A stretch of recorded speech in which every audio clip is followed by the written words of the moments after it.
This is a short video on how I personally would write an answer to the Analysing speech and its representation question, which is the one where you've got the two texts and you've got to sort of compare them and write about them, from AS level, English language and literature combined, and this is the second exam, so it's LS2. I might make a few references in this video to an essay that I've written myself on an LS2 past paper question. The past paper I'm using is June 2011. And if you type LS2 spiders into Google and click on the first link, that will give you the question paper, which has got both copies of the text in and stuff like that. It might help you to have it open, I don't know. The first thing I'll write is an introduction, which will be a conceptualised overview. I'll keep it really short, probably about 2 sentences on each text, and I won't include any quotations unless there's like 1 word or 2 words that I feel would be appropriate to include here, but really it just wants to be quick, getting information down, getting a few nice key terms in there, and generally a nice start to the essay. You'll be answering a few questions: what, who and why. For the paper that I've given you, text A, I'll write is a transcript, informal conversation and spontaneous. They'll be my 3 keywords and I'll write them into a nice sentence. For my who, I might put a first person monologue and co-present audience. I'll say who's speaking, so maybe if it was a professional speaker I might say a professional speaker. Here I might say a juvenile, or because it's just a woman here I've just put as a first person monologue because the majority of the transcript is one person speaking. And then I'll write who they're talking to because that will also have an impact on the way that they talk. I wouldn't necessarily say what the effect of this would be right now, but later on in the essay I'll probably go into detail about it. Then I'd put why, so why is this person speaking? For the spider person, text A, they're probably speaking, it's probably quite a phatic conversation, generally to a bit of entertainment, just having a nice conversation about it. And then I'll do the same for text B, so I put text B. In this case it's an edited, really important to say if it's been edited because it has such an impact on the text that you'll get and the stuff you'll be analysing if it's been edited. Edited newspaper article. Who, I might say it's written by an expert. If it was written by an expert, it's written by a journalist who's interviewed experts. And who's it going to be read by? It's going to be read by an educated reader because of the newspaper it's been published in. And why? Why has this article been written? This article's probably been written for a rather formal purpose. It's informing the reader about arachnophobia. Probably meant to slightly entertain the reader because obviously they're flicking through the newspaper, they don't want to be reading absolutely boring rubbish. So it's something that maybe will capture the reader's interest to make them want to read the newspaper a bit more. The main aim of these articles being interesting for the newspaper is to get the reader to keep buying it. Then you'll move on to vocabulary and Lexis in a paragraph. I mean, you can do these in any order you like, but I always do this one first. So you'll put there's a difference in vocabulary between the 2 texts, and you'll say what it is. So for me, the vocabulary in text A, the Lexis, is really high frequency because it's used very commonly in conversations. It's quite descriptive as well, so I'll get these words down. Then I'll give some examples like dark, black and massive. Then I'll show my knowledge of words, so I might say that dark and black are adjectives, and I'll say why she uses them. And she uses them so that the audience can picture the spider she's describing, they can get a better feel of her fear. Then I might go into a bit more detail on another one, so I might say massive. It's an emphasised exaggeration, and I might say why she chose to use it, so to make her story more interesting, to keep her audience better entertained. If you want to take it a bit further, you could look at who's speaking. It's a mixed conversation. In mixed conversations, you quite often get one party attempting to impress the other. So you could say she's trying to keep Paul impressed, or whatever his name is. So it's always good to comment on if you've got ages, if they're young people or maybe particularly old people, you can make a comment on their Lexis and why they've chosen that Lexis. So obviously quite a simple Lexis will be associated with younger people. Then we'll have a male or female, might have a slight difference in Lexis there. Maybe their job, whether the people know each other or not. If your whole passage or your whole text is on a particular theme like spiders, the exam board absolutely loves it when you say the Lexis is on a theme of spiders, but maybe in slightly nicer words. I've got no idea why they're so obsessed to be saying that, but they love you saying it, so you may as well put it down. Text B is a newspaper article. You can probably see it if you've got it in front of you. And I've made the distinction when I write my essays between the written section of the article with no specific speech in it, and then the reported speech. Quite often it's direct in this article, actually. So I've said that for the majority of the article, it's quite low frequency Lexis to impress the readers of the Independent. Maybe it's because they're educated and they don't want a simple article.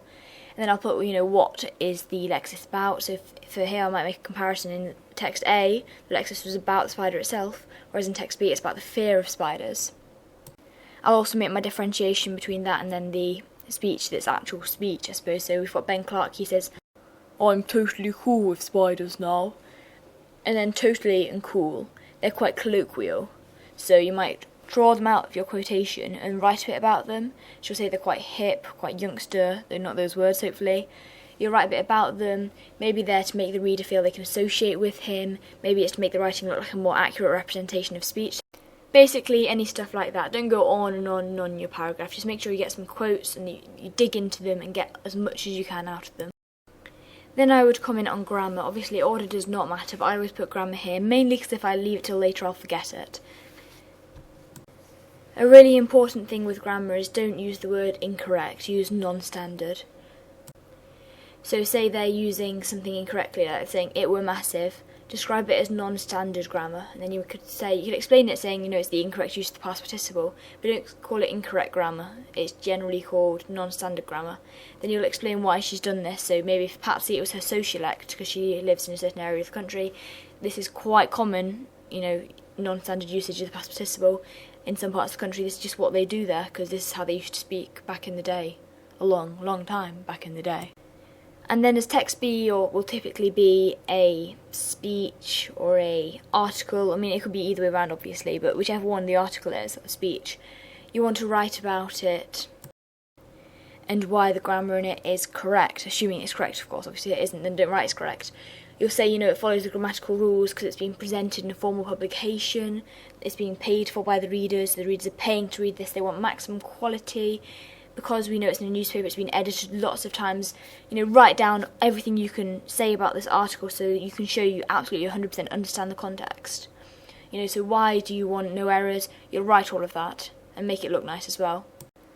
Non-fluency features. There is so much you can write about non-fluency features. You've just got to make sure you don't go on and on and on. Because I've written like a page on non-fluency features, and it really is too much. The examiner does not want to read a page about non-fluency features.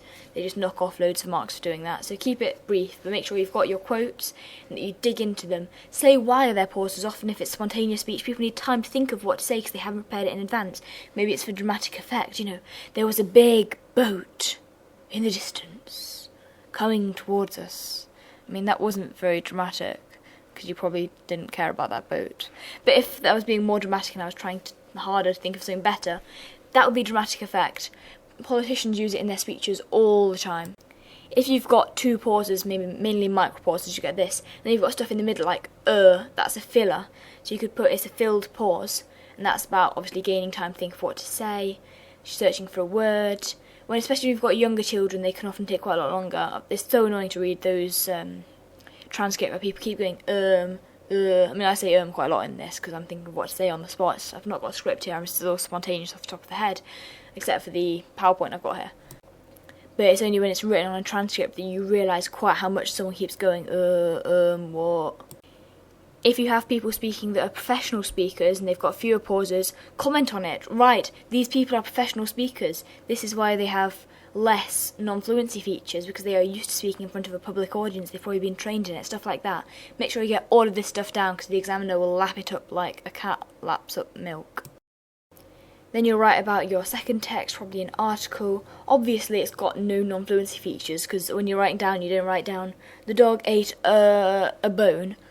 I mean, you obviously don't write that in the exam, it won't contain any non-fluency features because the majority of the article is written, so it doesn't contain the non-fluency elements of speech or something like that.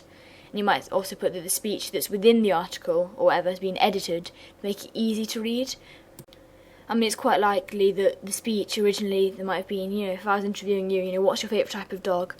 I think I like the Labrador, but they'll cut that out of the article because obviously the Guardian, no, it's not the Guardian, it's the Independent, I think this one is. The Independent readers, they do not want to hear whoever's being interviewed go on like, whatever. They want to read it quickly, get the information in quickly. It's a quick newspaper, I mean, they might be reading it whilst they're having their coffee or something like that. They don't want all this rubbish.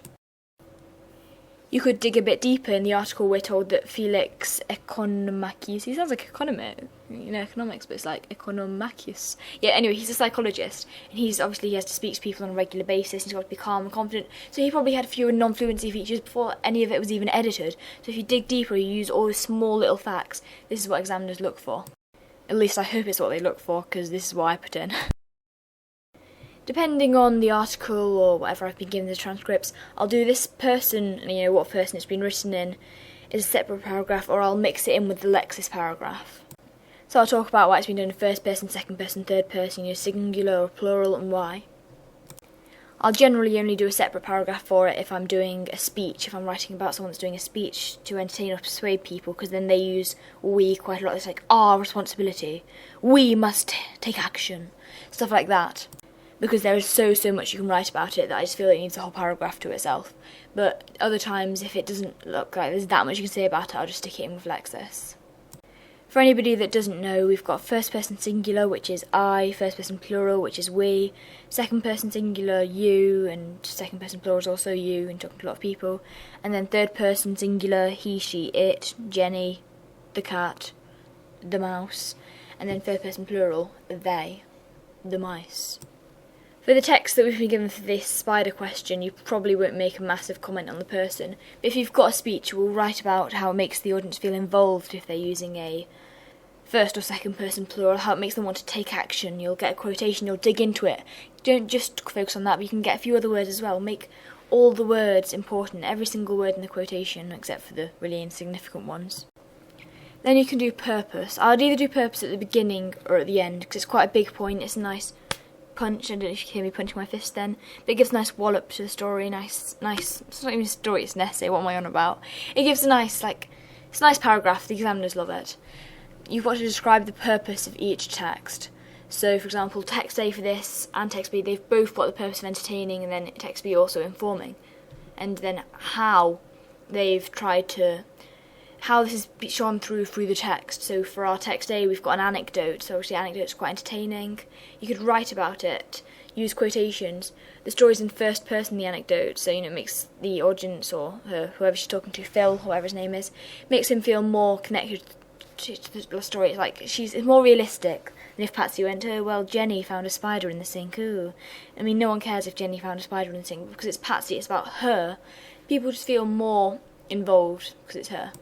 Also within her story, she's got fewer micropauses than in other areas, so that implies that she's told the story before, so she's used it quite a lot to entertain people. There's not too much you can write about it for text A, but then text B, for this one particularly, you can say, there's a bit of humour, like the spider-related Lexis, so one web at a time. So it's, less serious article, makes it more pleasant to read for the humour. And then you could write, this doesn't occur in text A, these puns, because the speech in text A was spontaneous. So the editor here, someone probably edited text B and slipped it in, or someone thought about it for quite a while, whereas obviously text A you won't have that. You might put text B has the purpose of informing, as we can see through the extended use of, I don't know what they might, I've not read the article in a while for text B, but maybe they include statistics. That's obviously one big hint of informing, because it gives the reader solid proof that what they're reading is true. You might also have them describing someone, so say we've got the psychologist, we've been told that he's a psychologist, so this makes the reader more trusting of the article. Moving on now to the conclusion. You do not need a conclusion, it's really important. Don't put a conclusion unless you've got lots of time and you feel like you want to have one. Some people are faster writers than others, so they've got lots of extra time at the end and they might feel happier if they've wrapped stuff up. But if you do put one, just make it really brief and make a short comparison. So you might put, text A fulfills its purpose of entertaining the audience by including a humorous anecdote containing many non-fluency features as it is spontaneous speech, whereas text B fulfills its purpose of informing the reader of information about fear of spiders through the use of interviews with experts in the field, and it has been carefully edited to ensure there are no grammatical mistakes. There's a high range of lexical choice to appeal to all readers, and there are areas of humour just to keep everyone happy. A lot of people say, what's the point in a conclusion? I like a conclusion, it makes me feel happy to have one there, but sometimes I just can't be bothered, so it depends what mood I'm in, really. If there's any one point I can just tell you is to get so many words down that you know about speech. If you know every word that you know about speech, obviously if it's not in the passage then don't slip it in, but if you can get a word down about speech that looks impressive, anything, filler, micropause, Berntson's elaborated code, positive and negative face, respector, markers of sympathetic circularity, anything you can get down, just throw it onto the paper because it looks good, and as long as you've explained why these are in the text or how they've come about, stuff like that, as long as you can explain them, stick them in. They look nice, they make the essay appear nicer, and if you can explain them, they do look impressive. I'm lucky I've had a really good teacher who has given me so many words that I can use in my essay. So if I know them and she's taught them to me, then why shouldn't I slip them in and get them into the essay? Anyway, hope that's helped in some way. Hope you have a lovely day or evening, whatever time you're watching this, first thing in the morning. I've got no idea. Just have a lovely day or whatever, and good luck in the exam. Bye!